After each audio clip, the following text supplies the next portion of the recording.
नमस्कार. येत्या काही दिवसामध्ये ग्रहण आहे. तर बऱ्याच वेळा गर्भिणी स्त्रियांच्याकडून हमखास विचारला जाणारा प्रश्न असतो की ग्रहण प्रेग्नन्सीमध्ये पाळायचं का? ग्रहण पाळलं नसल्यामुळे गर्भावर काही विपरीत परिणाम वगैरे होणार तर नाही ना? तर हा आता बऱ्याच वेळा प्रश्न असे गर्भिणी स्त्रियांच्याकडून किंवा त्यांच्या नातेवाईकांच्याकडून वगैरे विचारले जातात. तर आपण आजचा विषय बघणार आहोत तो म्हणजे गर्भिणी स्त्रियांनी ग्रहण पाळावे का? हा विषय बघत असताना आपण ग्रहण म्हणजे काय, त्याशिवाय ग्रहणाविषयी इतके गैरसमज समाजात का पसरलेले आहेत, ग्रहणाच्या विषयी कोणकोणते गैरसमज असतात, अशा चालीरीती पडण्यामागे कारणे काय असावीत, या गोष्टींना काही वैज्ञानिक आधार आहे काय, ग्रहण पाळल्यामुळे किंवा न पाळल्यामुळे गर्भिणी किंवा गर्भाला काय अपाय होऊ शकतो का, हे सगळं बघणारच आहेत. याच्याशिवाय आपलं जे मूळ शास्त्र आहे, जे आयुर्वेद शास्त्र, हे ग्रहणाविषयी नेमकं काय सांगतं, म्हणजे ग्रहण पाळावं असं सांगतं की पाळू नये असं सांगतं, या सगळ्या गोष्टींचा आपण या व्हिडिओमधून उहापोह करणार आहोत. तर आपला पहिला मुद्दा म्हणजे ग्रहण म्हणजे काय. आता ग्रहण म्हणजे काय हे आपल्याला सगळ्यांना शाळेमध्ये शिकवलेलं असतं.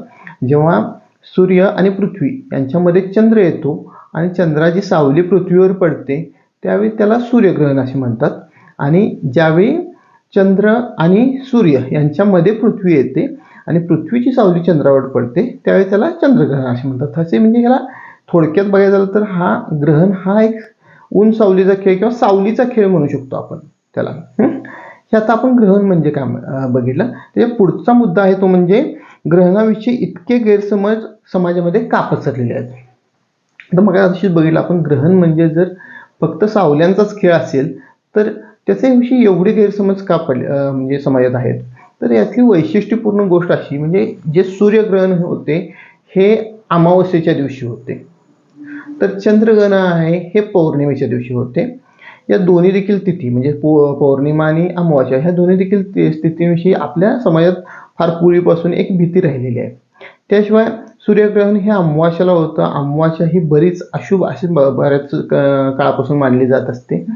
त्यामुळं ह्या ग्रहणाविषयी खूप बऱ्यापैकी एक थोडी भीती समाजामध्ये पहिल्यापासून आहे.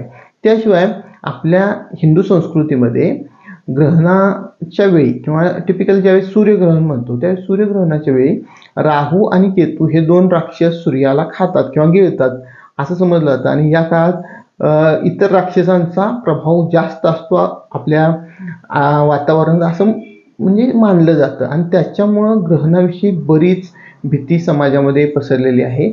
आणि ह्या भीतीमुळेच बरेच गैरसमज आहेत हे समाजामध्ये पसरले आहेत. आता हे बघितलं की नेमकं ग्रहणाच्या वेळी गैरसमज पसरण्याचे नेमकं कारण काय. आता असे कोणते कोणते गैरसमज असतात की ग्रहणाच्या वेळी काय काय करावं, हे टिपिकल जास्तीत जास्त गैरसमज आहेत हे गर्भिणी स्त्रियांच्या बाबतीत असतात. त्यामुळे आता आपण मुख्यतः बघूया की गर्भिणी स्त्रियांच्या विषयी असे काय काय नियम सांगितलेले आहेत आपण याच्यामध्ये. तर पहिलं सांगतात की ग्रहण काळात गर्भिणी स्त्रीने घराबाहेर पडू नये. त्याशिवाय सांगितलं तर गर्भिणी स्त्रीने ग्रहण बघू नये, ग्रहण काळात काही खाऊ पिऊ नये, ग्रहण काळात अन्न शिजवू नये किंवा शिजवलेले अन्न खाऊ नये, ग्रहण काळात गर्भिणीने झोपू नये किंवा आडवे पडू नये, ग्रहणापूर्वी किंवा ग्रहणानंतर गर्भिणीने आंघोळ करावी, ग्रहण काळात नखे कापू नयेत किंवा काही चिरण्याचे अथवा कापण्याचे काम करू नये, ग्रहण काळात सुईमध्ये धागा ओवू नये अथवा सुई धाग्याने काही शिवू नये, ग्रहण काळात गाठ मारू नये, कापड पिळू नये, आळस देऊ नये, इत्यादी इत्यादी असे बरेचसे गैरसमज फार पूर्वीच्या काळापासून आपल्याकडे प्रचलित आहेत. आता आपण बघितलं की गैरसमज काय काय आहेत, पण हे गैरसमज असण्याची मागे नेमकी कारणं काय आहेत, त्यावेळीचा परिस्थितीनुसार ती कारणं कशी योग्य होती आणि आताच्या परिस्थितीत ती वैज्ञानिक दृष्टीवर तेवढी म्हणजे सिद्ध होतात का, किंवा वैज्ञानिक दृष्टीकोन ह्या कारणांचे कसं बघावं. तर हे आपण आता एक एक कारण घेऊन त्याचा उहापोह करूया. तर पहिलं कारण सांगितलं की प्रेग्नन्सीमध्ये गर्भिणी स्त्रीने घराबाहेर पडू नये. तर आपल्याला माहित आहे की बऱ्याच वेळा ग्रहण येतं, त्याशिवाय बऱ्याच वेळा कंकण आकृती ग्रहण असतं, त्यावेळेचं पूर्ण बऱ्यापैकी अंधार होतो बाहेर. आणि अशा वेळी काय होतं की गर्भिणी कुठंतरी पडण्याची किंवा तिचा तोल जाण्याची शक्यता असते. पाय निसटण्याची शक्यता असते अशा अंधाऱ्या वातावरणामध्ये. आणि ते थोडंसं काळजी म्हणून त्यावेळी सांगितलेलं होतं की घराबाहेर पडू नये असं सांगितलं होतं. पण आत्ताचा प्रत्येक वेळी असं काही कंपल्सरी पडू नये अशातला काही भाग नाही. आता आपण बऱ्याच वेळा बघतो आता एवढा प्रॉब्लेम येत नाही, रस्ते वगैरे चांगले आहेत त्यामुळं घराबाहेर पडायला इतका सुद्धा प्रॉब्लेम नाही. आता बऱ्याचशा स्त्रिया, गर्भिणी स्त्रिया जॉब करत असतात, तर जॉब करणाऱ्या स्त्रियांनी अजिबातच घराबाहेर पडू नये ग्रहणाच्या वेळी असं काही नाही. त्यांना जॉबचं वगैरे त्यांचं रेग्युलर आहे वगैरे हे करायला काही हरकत नसतं. आता हा दुसरा समज आहे तो म्हणजे ग्रहण काळात गर्भिणीने ग्रहण बघू नये. तर हा समज हा योग्यच आहे. ग्रहण बघू नये म्हणजे आत्ता म्हणजे नासाने देखील बऱ्याच वेळा सांगितलेलं आहे की उघड्या डोळ्याने गर्भिणीनेच काय कोणीही ग्रहण बघू नये. ह्या ग्रहण बघण्यामुळे काय होतं, बऱ्याच वेळा डोळ्यांना किंवा दृष्टीला इजा होऊ शकते गर्भिणीच्या. पण बऱ्याच वेळा असं म्हटलं होतं की गर्भिणीने ग्रहण बघितलं तर गर्भाला दृष्टी जाते वगैरे, तर याच्यामध्ये काही तथ्य नाही. गर्भाला काही होत नाही पण गर्भिणीच्या दृष्टीला काहीतरी इजा होऊ शकते. त्याच्यानंतर पुढचं सांगितलं जातं ते म्हणजे ग्रहण काळात काहीही खाऊ पिऊ नये.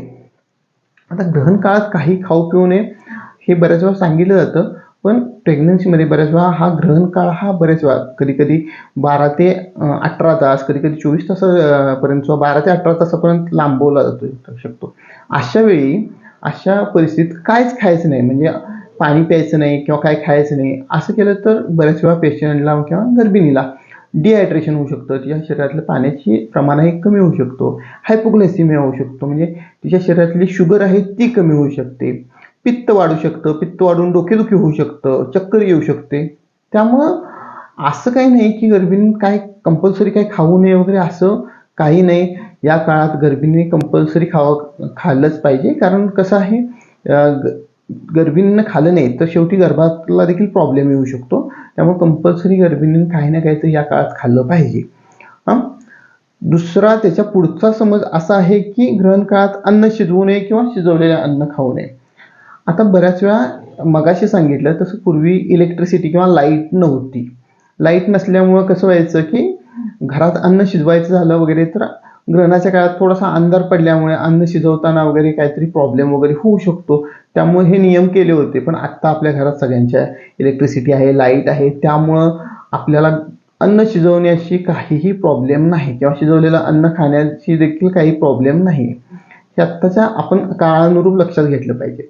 त्याच्यानंतर पुढचा मुद्दा आहे तो म्हणजे ग्रहण काळात बाथरूमला किंवा टॉयलेटला जाऊ नये. ॲक्च्युली बऱ्याच वेळा हे खूप चुकीचा समज आहे की ग्रहण काळात बाथरूमला किंवा टॉयलेट जाऊ नये. पूर्वीच्या काळात काय होत होतं की बाथरूम किंवा टॉयलेट हे घरात नसायचे, ते घराच्या बाहेर असायचे. तिथं जाताना म्हणजे घरापासून बरीच लांब जायला लागायचं बाथरूमला किंवा टॉयलेटला. आणि अशा वेळी तिथं मगाशी म्हटलं तसंच पाय घसरण्याची किंवा ठिचकण्याची वगैरे शक्यता असायची. त्यामुळं हे नियम सांगितला होता. आत्ताच्या काळात प्रत्येकाचं बाथरूम किंवा टॉयलेट असेल हे घरात असतं, त्यामुळं बाथरूमला किंवा टॉयलेटला न जाण्याचा आत्ताच्या म्हणजे जगाशी जर बघितलं किंवा आत्ताच्या काळाशी बघितलं तर याला काही म्हणजे हे करता येत नाही की कंपल्सरी की जाऊ नये ह्या गोष्टीला काहीच अर्थ नाही. कारण शक्यतो पुढचे म्हणजे काळानुरूप जसे बदल आपल्याला पाहिजेत तसे थोडेसे बदल घडवता येऊ शकतात. त्याच्यानंतर पुढचा आहे तो म्हणजे गर्भिणीने झोपू नये किंवा आडवे होऊ नये. आता कंपल्सरी हा दिवसाच एक वेळ ग्रहण असेल तर ठीक आहे, म्हणजे सूर्यग्रहण असेल तर त्यावेळी ठीक आहे, थोडंसं प्रेग्नन्सीमध्ये स्त्रिया आहेत त्या थोडंसं कंट्रोल करू शकतात दुपारची झोप वगैरे. पण ज्यावेळी चंद्रग्रहण आहे, चंद्रग्रहणाच्या वेळी रात्री जर जागरण केलं तर दुसऱ्या दिवशी पेशंटला पित्त होऊ शकतं, डोकेदुखी होऊ शकते. त्यामुळं असं अजिबात करू नका. प्रेग्नन्सीमध्ये कंपल्सरी दिवसाची 2 तासाची आणि रात्रीची 8 तासाची झोप ही गरजेची असते. त्यामुळं गर्भिणी स्त्रीने कंपल्सरी या काळात झोपलं पाहिजे. ग्रहण आहे म्हणून उगाच जागं राहू नका. त्याच्यानंतर पुढचं सांगितलेलं आहे ते म्हणजे ग्रहण काळात काही चिरू किंवा कापू नये, त्यामुळं गर्भाचे ओठ फाटतात असं काही जण म्हणतात. ॲक्च्युली गर्भाचे ओठ फाटण्याचा आणि ग्रहणाचा काही एक संबंध नाही. पहिली गोष्ट की गर्भाचे ओठ फाटणे किंवा बाकीचे व्यंग असतात गर्भामध्ये हे जनुकामध्ये काहीतरी प्रॉब्लेम असल्यामुळे होतो. ग्रहणाचा आणि त्याचा काहीही संबंध येत नाही.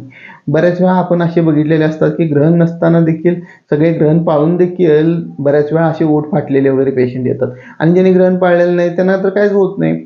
बऱ्याच वेळा होतं. आम्ही आता कधी कधी तर मजेत म्हणतो, म्हणजे हे सगळ्या गोष्टी होतात ना, या फक्त भारतामध्ये होतात, आणि त्यामध्ये सुद्धा हिंदू लोकांनाच होतात. हे मुस्लिम आहेत त्यांना होत नाहीत, किंवा ख्रिश्चन आहेत त्यांना होत नाहीत. भारताच्या बाहेर जे देश आहेत, बाकीचे देश, तिथं तर कोणच ग्रहण पाळत नाही. त्या बाळांना काही होत नाही, त्या बाळांच्यामध्ये काही प्रॉब्लेम येत नाहीत. हे असं नसतं. कसं आहे की एक नियम आहे, हा जगातल्या सगळ्या प्राण्यांच्यासाठी सेम असतो. कोविड आला आपण आता 19ला बघितला, तर कोविड आला त्यावेळी तो जगामध्ये सगळीकडे सारखाच पसरला ना, की भारतामध्येच फक्त त्याचा असर झाला, बाकीच्या देशामध्ये असर झाला नाही, असं नसतं ना. एक नियम आहे, हा मनुष्य जातीसाठी सगळ्यांच्यासाठी सेम असतो. त्यामुळे ग्रहणाचे जे इफेक्ट आहेत ते फक्त भारतातच दिसतात आणि बाकीच्या देशात दिसत नाही, असं थोडंच आहे. त्यामुळं असं काय नसतं. हे सगळं जनुकीय रचनेमुळे होतं, जे बाळामध्ये व्यंग वगैरे तयार होतं. आणखी एक तसंच एक आहे की ह्याच्यात ग्रहणाच्या काळात सुईमध्ये दोरा वगैरे होऊ नये, त्यामुळे बाळाच्या हृदयाला होल होतं. हे देखील तेवढंच हास्यास्पद आहे. याच्यामध्ये काहीही तथ्य नाही की कंपल्सरी तुम्ही असं, म्हणजे बाळाच्या हृदयामध्ये होल वगैरे असणं हे टिपिकल जनुकीय संरचनेतील काय ते बदल झालेला असतो त्याच्यामुळे होतं. आणि ह्या शारीरिक व्यंगांचा आणि ग्रहणाचा काही एक संबंध नाही. ह्यात आपण सगळं बघितलं. आता हे एवढं सगळं बघितलं, याच्या पुढचा मुद्दा आहे तो म्हणजे आता एवढं बघितल्यानंतर मी सहज असंच बघूया म्हटलं की आपण एवढं सगळ्या ह्या इतक्या म्हणजे प्रथा आहेत, गैरसमज असे काय असतील, तर पूर्वीच्या ग्रंथामध्ये वगैरे काय तर दिलं असेलच. आपलं जिथं शास्त्र म्हणजे वैद्यकीय शास्त्र आपल्या भारतामध्ये जे तयार झालेलं ते म्हणजे आयुर्वेद शास्त्र, याच्यात कुठे ना काहीतरी उल्लेख असेलच म्हटलं, म्हणून सहज चाळायला गेलो पुस्तकं. तर मला खूप आश्चर्यकारक गोष्ट समजली हे चाळत असताना. म्हणजे जे आयुर्वेदाचे मुख्य 3 ग्रंथ आहेत, म्हणजे चरक संहिता, सुश्रुत संहिता आणि अष्टांग हृदय, हे 3 आयुर्वेदाचे मुख्य ग्रंथ मानले जातात.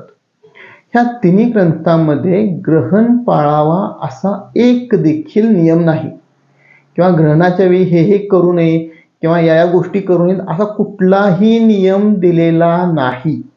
याच्या उलट या तिन्ही ग्रंथांमध्ये म्हणजे गर्भोपकार भाव किंवा गर्भाला इजा करणारे भाव असे जे सांगितलेले आहेत, त्याच्यामध्ये उपवास करणे किंवा उपाशी राहणे, जास्त वेळ उपाशी राहणे, याच्यामुळे गर्भाला इजा होऊ शकते असं आलेलं आहे. रात्री जागरण केल्यामुळे गर्भाला इजा होऊ शकते असं आलेलं आहे. त्याच्याशिवाय म्हणजे तुम्ही टॉयलेटला किंवा बाथरूमला वेळेवर न जाणे, याच्यामुळे गर्भाला इजा होऊ शकते असं आलेलं आहे. म्हणजे हे जे आपण शास्त्रशुद्ध बघतो तेच शास्त्रशुद्ध आलेलं आहे की या गोष्टी कधीही पाळायच्या नाहीत ग्रहणामध्ये. ग्रहणाचा उल्लेख फक्त काश्यप संहिता या ग्रंथामध्ये आलेला आहे, आणि त्याच्यामध्ये सुद्धा नियम फक्त 2च सांगितलेले आहेत. एक नियम सांगितलेला आहे काश्यप संहिताने की ग्रहण हे गर्भिणी स्त्रीने बघू नये. आता गर्भिणी स्त्रीने बघू नये मागाशी देखील बघितले, ग्रहण हे गर्भिणी स्त्रीने बघायचंच नाही कंपल्सरी. कारण का, ग्रहण हे गर्भिणी स्त्रीने बघितले तर तिच्या डोळ्याला इजा होऊ शकते, पण त्याच्यात सुद्धा कुठं बाळाच्या डोळ्याला इजा होऊ शकते असं आलेलं नाही. ग्रहण हे गर्भिणी स्त्रीने बघू नये एवढं सांगितलेलं आहे. आणि त्या काळात काश्यप संहितेत दुसरा नियम आलेला आहे, तो म्हणजे त्या काळात गर्भिणी स्त्रीने काय करावं तर होम हवन किंवा पूजापाठ करावे. हा नियम का आलेला आहे तर ग्रहणाच्या काळी आता जसे समज आहेत, आता आपल्याला एवढी ॲडव्हान्स टेक्नॉलॉजी आहे, सगळ्या गोष्टी माहीत आहेत, सगळ्या गोष्टी म्हणजे टेक्नॉलॉजीनं कळत आहेत. त्यावेळी तर काहीच माहीत नव्हतं की अंधार कशामुळे होतो, काय होतो. त्यात बऱ्याच ह्या ग्रंथामध्ये राहू केतू वगैरे ह्या राक्षसांचा वगैरे भीती असायची, त्यामुळं थोडंसं टेन्स वातावरण असायचं, किंवा गर्भिणी थोड्या भीतीखाली असायच्यात. त्यामुळं त्यांची भीती थोडी कमी करण्यासाठी किंवा त्यांच्या मनाला मनशांती येण्यासाठी म्हणून त्यांना सांगितलं होतं की होम हवन किंवा पूजापाठ करावे. याच्या व्यतिरिक्त दुसरं कुठलंही कारण नाही याच्यामध्ये. आपल्याला आठवतं की आपल्याला म्हणजे फार पूर्वी आम्हाला तर शाळेत होता एक धडा की आमचे ग्रहण अजून सुटलेले नाही, असा गोपाळ गणेश आगरकरांचा एक धडा आपल्याला होता. गोपाळ गणेश आगरकरांनी हा साधारणतः लेख लिहिला होता, हा 120 वर्षापूर्वी. 120 वर्षापूर्वी ते म्हटले होते की आमचे ग्रहण अजून सुटलेले नाही. आपल्याला आत्ता देखील तेच म्हणावं लागतं की आमचे ग्रहण अजून सुटलेले नाही. हा व्हिडिओ कसा वाटला नक्की सांगा. धन्यवाद.